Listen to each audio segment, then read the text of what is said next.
Continuing our reading in Ereth's Birthday by Avi, today is chapter 17, Traps. Ereth and the three kits were sitting outside, next to the entryway to the den. Look here, furballs, Ereth said to them. I know you're impatient to get about, but as Nimble here can tell you, you can't just bop around like a bunch of giggling glitz glumpers. Tell them what happened. Nimble looked around sheepishly. I was just about to pounce. I think it was a mole I was smelling, when Ereth here kicked a rock in this thing. A trap, Ereth corrected. A trap sprang up right out of the snow. It's really nasty. Ereth says it's the same kind of trap that got Mom. Tumble and Flip, having listened in silence, turned and stared where Nimble indicated. Remember the day of the snowstorm? And those hunters who were about, they put down 16 of these traps. Ereth explained. They could be any place, from the bluff right back into the forest and up to that cabin of theirs. No telling where they might be. The kits remained silent. Then Tumble said, I'm hungry. You should be feeding us. No, holy horse hockey, Ereth snapped.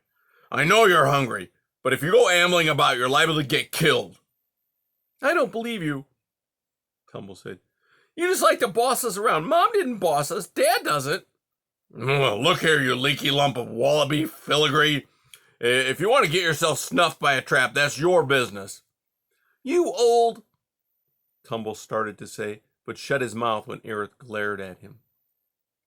No, don't pay attention to him, Nimble said to the porcupine. He's always grumpy. What can we do about the traps? Flip asked. Ereth turned to stare out over the field. It looked so free of all danger, yet he knew that lurking beneath the snow was something truly deadly. Turning back to the three kits, he said, You have to find those traps. My dad couldn't find them. My dad could find them easy, Tumble said. Oh, fine, anthill brain, Ereth snapped. Go find your father. He can deal with it. That'll suit me perfectly. I'll be gone so fast you won't even remember I was here. Tumble, backing off, muttered, He's probably very busy. We could throw some more rocks, Nimble suggested. No, that might work, Ereth agreed. But only if we're lucky. If we're even just a bit off, it won't do us any good. He gazed at the huge expanse of snow again, as if it could offer some answers. What about a snowball? Flip asked timidly. That's stupid, Tumble said immediately. But Nimble asked, What do you mean? Well, I was just thinking, Flip went on cautiously, looking from his brother to his sister and ignoring Ereth. We could roll a ball in front of us and, keep it rolling. If it hit a trap, it wouldn't hurt us, just the snowball. And I think it would leave a path we could walk on. The foxes turned to Ereth. The porcupine considered for a moment. Then he nodded vigorously. Snap bug salad. That's a great idea. Best I've heard in a long time. Flip grinned with pleasure. I think it's dumb, Tumble said. Ereth paid him no mind. Come on, he urged. Roll up a ball right now and push it down the bluff. Flip, delighted to have his idea so quickly put into practice, used his paws to shape a ball. Nimble helped. Very soon they had a large, if lopsided, ball of snow. That'll never roll, Tumble announced. Well, give it a try, Ereth urged. Standing by the entryway to the den, Flip prodded the ball with his nose, managed to nudge it enough so that it began to roll down the bluff. As it went, it gathered snow and speed. In its wake, it left a wide path which exposed the earth. Very quickly, it reached the bottom of the bluff. See? Tumble said smugly. No traps. That's the whole point, hippo head, Ereth snapped. At least we can walk down that way. This they did in single file, using the path the snowball had made, with the porcupine leading the way. When they came to the bottom, where the ball rested, they stopped. Having gathered snow during its roll, the ball was very much bigger. Now, Ereth commanded, push the ball back toward the other den. where I first met you. Flip stood up on his hind legs and placed his front paws near the top of the ball. Nimble did the same. As usual, Tumble held back. "There's no room for me," he announced. "Just push," Ereth said to Flip and Nimble as he added his own weight to the effort. The three proceeded to roll the ball forward. The heavier ball was much harder to push, so it inched along. Suddenly, there was a loud snap. The ball exploded. The stunned foxes, as well as Ereth, jumped back. Ereth, his face white with snow, peered cautiously forward. There, amid the remains of the snowball, was another trap. Its teeth clenched furiously together. 13 to go," the porcupine announced. There was relief in his voice, but also worry. Tumble edged forward, sniffed the trap, then touched it gingerly with a paw. He said nothing. "What do we do now?" Flip asked. Ereth sighed. "Make another snowball," he said. At that, Tumble barged forward and rolled up a new ball. Then he began to push it forward with his nose. "Come on," he called hotly to his brother and sister. "I need some help. Don't be so lazy." The others joined in. Slowly, they moved the ball along the base of the bluff. As it went forward, it gathered more snow. It was after they had gone some 30 more feet that another trap sprung. Snap! 12. Ereth said. He looked around anxiously. "Is the area along the base of the bluff where you and your mother walked a lot?" He wanted to know. I guess so, Nimble said. "Well, that explains one thing," Ereth said. "What's that?"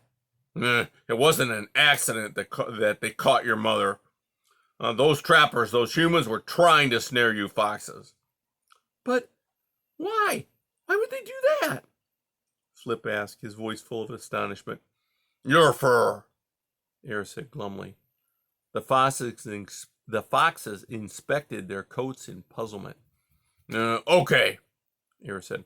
"Let's put together another ball, and this time we'll roll it up the bluff to the entry to your regular den."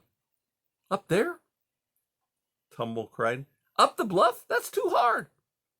"Go lick a lemon tree," Ereth snapped. "We don't have any choice." It took all four of them to push the snowball up the face of the bluff. It was extremely hard work. More than once they ran into boulders and had to manipulate the increasingly heavy ball around them. Once it got away from them and rolled back to the bottom of the bluff, forcing them to start over. At last, however, they reached the main den without uncovering any more traps. "Well," Ereth said, "at least you can go from one den to the other without any danger." "But, Ereth," Nimble asked plaintively, "what about food?" Ereth sighed and looked back over the field again. He too was very hungry. He would have given anything to get back into the forest, where the bark was plentiful. Instead, he said, "We'll have to mark out more paths first. A lot of them. Otherwise, it won't be safe." Neither Flip nor Nimble objected. But Tumble said, "You're all too slow. I know what to do." Before anyone could object, he scrambled down to the base of the bluff along the path that had just been cleared. Ereth and the other two foxes watched him go.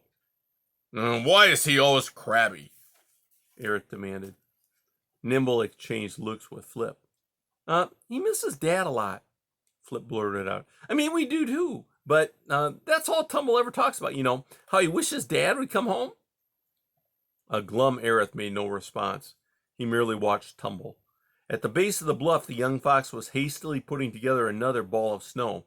Then, using his nose as well as his front paws, he began to shove it erratically across the field in the direction of Dimwood Forest. Clearly frustrated, he did not always stay behind the ball. Ereth watched in dismay. That wormwit is going to get himself killed," he said. With that, he turned to the other two foxes. "Stay here," he commanded. Slipping and sliding, he scurried down the bluff after Tumble. "Hey, wait," he called. Tumble did not even look around, but continued to roll his snowball forward. Ereth, breathless from the exertion, caught up with the young fox. "Hey, you putrefying packet of parsnip pips, didn't you hear me?" Tumble paid no attention. Instead, with his back to the porcupine, he struggled even harder with the ever-growing ball of snow. stubbornly inching it forward. Oh, don't you understand? Ereth cried after him. This is the dangerous work. Listen to me. You're going to get yourself killed. Suddenly, Tumble let go of the snowball, turned, and snapped. Why don't you leave me alone? You're such a know-it-all. I'm sick and tired of being ordered around by you. Who are you? Nobody. We never asked you to come around here in the first place. We were perfectly fine until you stuck your nose in. Why don't you just go away? It'll make everybody happy. Oh, do you think I want to be here? Ereth roared back. Let me tell you something, Cheese Blister. I've got 3 billion better things to do. I'm only here because your mother asked me. She did not. Oh, suffocating snake slime. Why else would I come here? She said you were helpless, that you needed me to look after you, that you couldn't get by on your own. That's not true. Tumble shrilled, eyes hot with tears. Furious, he spun about and resumed pushing the snowball across the field, away from Ereth. Ereth followed right after him. When Tumble, with a darting glance over his shoulder, saw Ereth at his heels, he cried, We're old enough to be on our own. The only reason you came to us was to get out of the snow, get warm, and eat our food. You're just too lazy to go back to your own home. You're nothing but an old, ugly, fat porcupine, and you stink too. Ereth, taken aback by the new onslaught of words, stopped in his tracks. For a moment, he was speechless. See? Tumble went on. You insult whoever you want, but you can't take it, can you? Didn't you hear me? We don't need you. Tumble insisted, going forward again. My sister and my brother feel the same way, only they're too nice to say it. Well, I'm not nice or polite. I say what I think anyway. My father will get here soon, and when he does, you can... At that precise moment, the snowball exploded, hurling snow into Tumble's face. The young fox, taken by surprise, stood in place, trembling. Poking up through the snow were the sharp steel jaws of another trap. There, Ereth said angrily. Didn't I tell you to be careful? Tumble whirled about. Oh, can't you ever be quiet? He said into Ereth's face. Then he burst into tears. Ereth blinked. But what's the matter? The fox couldn't speak. He was sobbing too hard. Talk, Ereth barked. I want my mom. Tumble whispered. So badly, I miss her so much. Ereth paled. But she's... I know she's dead. Tumble cried, switching back to anger, though the tears continued to flow. Stop telling me things I know. Oh, why don't you just go away? You're awful to have around. You're bossy, you're sarcastic, and do you know what? You are most of all, you're so old your brain has turned gray. Yeah, that's what you are, old. And with that, Tumble lifted his nose, opened his mouth wide, and began to howl. I want my daddy! He cried again and again. An appalled Ereth looked back over his shoulder to see if Flip and Nimble were watching and listening. To his great relief, they were nowhere in sight. He could only hope they had gone down into the safety of the den and not witnessed any of this. Ereth turned back to Tumble. The young fox was just sitting there, his head low, looking miserable. Tumble, Ereth began, not knowing what else to say. Go away! The fox screamed, not looking up. I hate you! I wish you were dead! Oh, I'm just... Ereth looked around again to see if anyone else was listening. When he saw no one, he said, I'm just trying to help. We don't need your help! Tumble bayed. Ereth sighed. Oh, someone had to tell you about your mother. Right, but you just barged in and blurted it out like the stupid animal you are. I mean, it was our mother, not yours. Cringing, Ereth struggled to find a reply. But... He finally got out. You needed to know about the traps, didn't you? I suppose. Tumble conceded through renewed sobs. But now that Flip, not you, Flip figured out a way to find them, you're not necessary. Oh, what about food? Ereth asked. We don't like vegetables, Tumble cried. we like meat, but you don't hunt, so you're as useless as parboiled pumpkin puke. Shocked, Ereth's mouth opened wide, but no words came out. The next moment he sputtered, "No, that's it. I give up. Do what you want. Drop dead for all I care." and with that he pushed out past Tumble and began to stumble through the snow toward Dimwood Forest. Tumble did not look around, but continued to stare down at his feet and the exposed trap just inches away. Only when he was certain that Ereth had gone did he lift his head and gaze after the retreating porcupine. "Goodbye," Tumble whispered. The tears began to flow again. "Oh, salamander, sap salad," Ereth cried as he breasted through the snow in the direction of the forest. Deeply upset, he was breathing heavily, snorting wrath with every tumbling step he took. "Oh, try to help idiots and it gets idiotic," he reminded himself. "Kill yourself for kids and they'll kill you first. Ungrateful, spoiled brats, phooey on all children with a squashed boll weevil on top.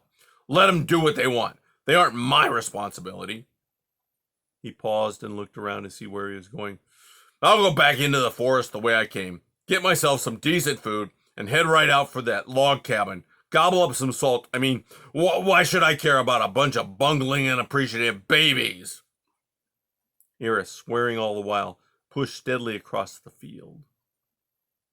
From his lookout on the aspen tree branch, Marty the fisher spied Ereth moving toward the forest. "At last!" he cried, barely able to suppress his excitement. "I knew I was right to wait, and he's coming in my direction. Well, Ereth, you're in for one big Marty the Fisher surprise." And with that, the fisher checked to make sure he was certain of the exact spot where Ereth would enter the forest. Then he scrambled down from his tree and raced for a hiding place. Now I've got him," he exulted. And that's the end of chapter 17.